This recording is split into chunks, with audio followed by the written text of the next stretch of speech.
Listen, last thing I want to, I was going to show you Mike Pompeo, but that would just, it would be egregious to go down that path. But I will show you one final one here. And this is, it's going to be Naftali Bennett, who is probably going to be the next prime minister of Israel and a former prime minister.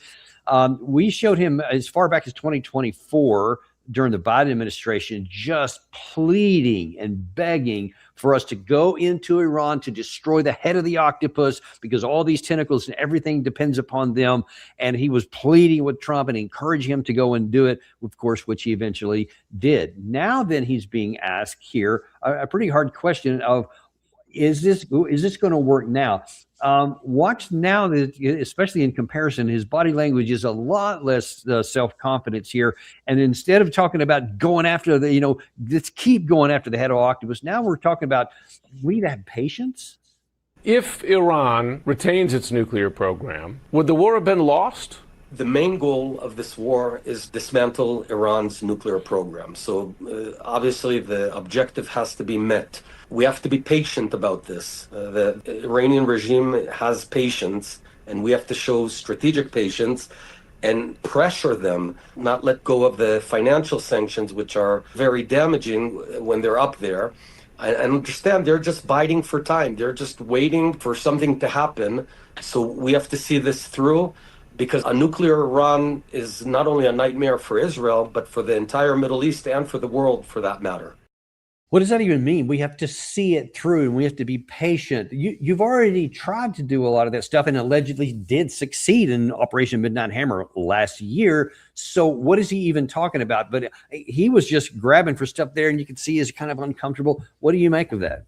Yeah, well, yeah, his use of the colloquial "you," meaning himself, like people sometimes speak in the second person, or meaning the IDF, or meaning you Americans have to go and do this for me. And by the way, let it never go without saying, and I'm serious about this, man, if there's a flaw in my logic, you tell me. But this is absolutely crucial, okay?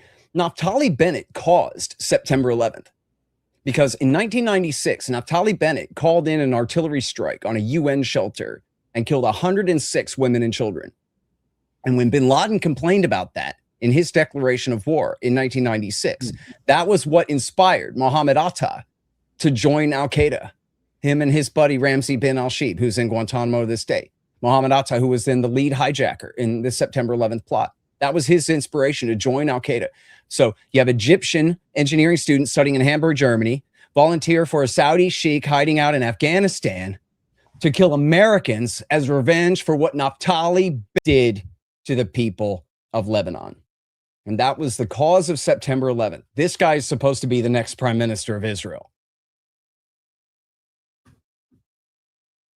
So then where does that tell you about where Israel is now? Because, I mean, they were the biggest cheerleaders. Yeah, let's keep going more. But we tried it. We did it their way. Now then, as we've been talking about this whole episode here, there is no military solution. And now the best we can do is just escape and trying to not make it worse. And Trump himself seems really reluctant, which is a surprise, to listen to all these warmongers about to say, yeah, let's keep going. Where do we go from here?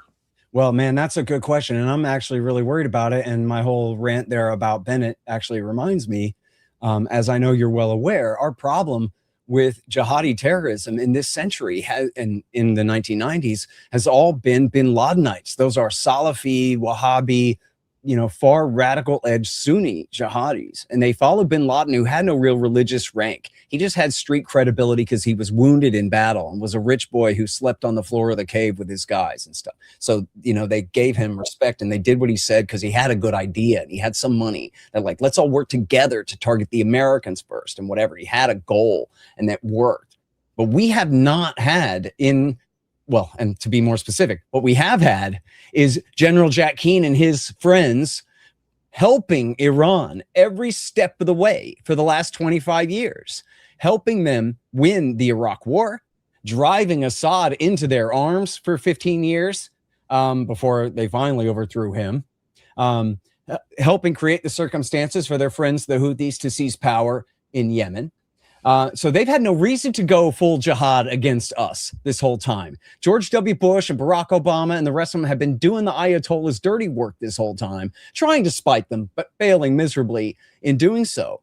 But now we actually risk, I believe, and I don't know what all the chances, I'm not a scholar on this particular issue, but I know that it is a real risk of a real Shiite holy war being waged against the West. That the Ayatollah Sistani, who has stood up to the United States before numerous times and is now by far the highest ranking religious cleric in the world, he could announce that the only good Westerner is a dead Westerner, and it's the religious duty of all good Shiites to see to it that it becomes that way. And there'd be no stopping him, right? Like a Salman Rushdie level death mark on the West in general. If he wanted to do that, or on America more specifically, he could do that. And we have not had to face that. And now I actually know an American Shiite whose family fought in the Shiite uprising, an Iraqi, whose family fought in the Shiite uprising of 1991. And I met him and I asked him, well, what would you do if Sistani declared holy war on because of what's going on here? And he said, well, I would go home to Iraq and I would fight it there. But he would be absolutely duty bound to fight. Wow. And so, this is playing with nuclear fire, man. You know, look at what's happened there was even a headline. I'm sorry. It was the Gray Zone. It was Blumenthal's site had a thing. What's with the obsession? All these calls for revenge at Khamenei's funeral in Tehran, where, again, as we already talked about, millions of people turned out. And as you point out before we went on the show, millions turned out when they brought his body to Najaf in southern Iraq as well. And they're crying for revenge on Donald Trump because Donald Trump targeted and assassinated not just their head of state, but their religious leader. And he was, I guess, second highest ranking Ayatollah in the world after Sistani.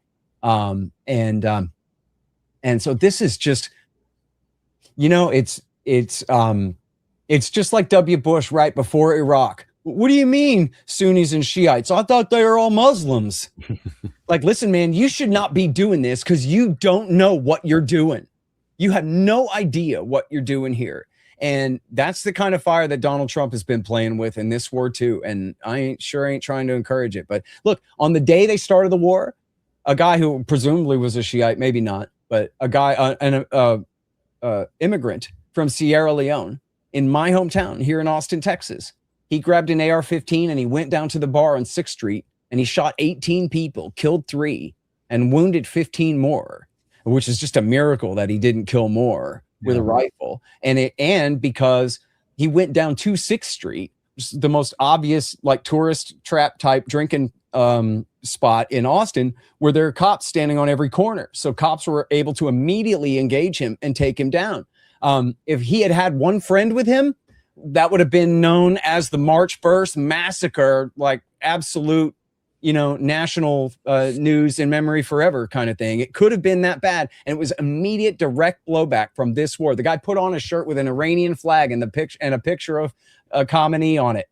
And he went down and killed 3 people in my town, Danny, immediately, right away, initial blowback from this war. So we could be dealing with much worse than that. And the simple solution is to just stop intervening.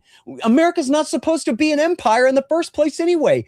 At the Middle East, who cares which oil companies are bringing hydrocarbons to market? I don't. I'm a free market guy. I don't think that it's the job of my government to make sure that it's Exxon or Texaco instead of British Petroleum or whoever doing it. I don't give a damn about that. And I surely don't give a damn what happens to Israel. We have no business over there at all in the first place. That's and just think about this vast nation that we live in and the absolute infinite number of defenseless soft targets in this country. The only way to protect this country from terrorism is to stop intervening in the Middle East. It's as simple as that.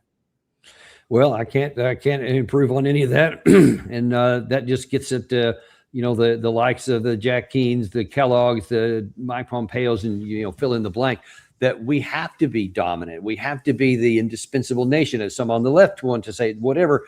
It's all part of the same sickness and must change for our own national security. And I thank you for bringing a lot to that.